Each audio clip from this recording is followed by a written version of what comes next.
You've watched the videos, you've read the books, you've written down the goals, made the plans, maybe even downloaded the apps. You know what to eat, you know how to save money, you know the exact steps to start that business, build that habit, change your life. You know. So why aren't you doing it? And before you say, "I just need more discipline," or "I need to find my motivation," I want to stop you right there. Because that's exactly the kind of answer that's kept you stuck for years. The real reason you're not acting on what you know has nothing to do with discipline, nothing to do with motivation, nothing to do with the right system, the right planner, or the perfect morning routine. It has everything to do with your identity. Here's something almost nobody in the self-help world wants to say out loud. Most people don't have a knowledge problem. They have an identity problem. Think about that for a second. You already know more than enough to change your life. You probably knew enough 5 years ago. So why is knowing never enough? Because human beings don't act on what they know. They act on who they believe they are.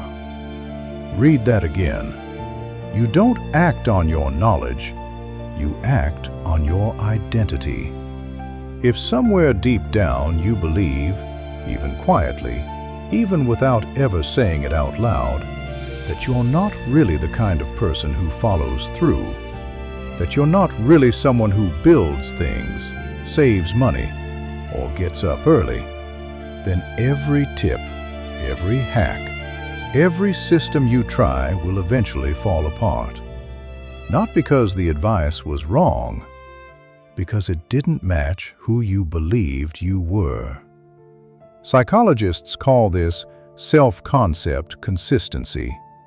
We are literally wired to act in ways that confirm our own self-image. So when you try to build a new habit without changing that image, your brain treats it as a threat, something foreign, something that doesn't belong to you. And quietly, it will find a way to reject it. That's not weakness. That's not laziness. That's just how identity works.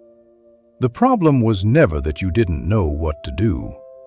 The problem was that the version of you who does those things doesn't feel real yet. So how do you actually change an identity? Not with affirmations, not by telling yourself you're a new person every morning in the mirror. You change it with evidence. Small, consistent, undeniable proof that you show yourself about yourself. Every time you do the thing you said you'd do, even something tiny, your brain logs it. Okay, maybe I am someone who follows through. Do it again. More evidence. And again. Even more. You're not trying to become a new person overnight. You're building a case to yourself that the person you want to be is actually you. This is why the smallest action matters more than the biggest plan. 10 minutes at the gym beats the perfect workout routine you never start. $10 saved this week beats the budget you designed but never followed. One paragraph written today beats the book outline that's been sitting in your notes app for 2 years. Because every small action is a vote for who you're becoming. And identity? Identity is just the story that wins the election. You don't need another tip.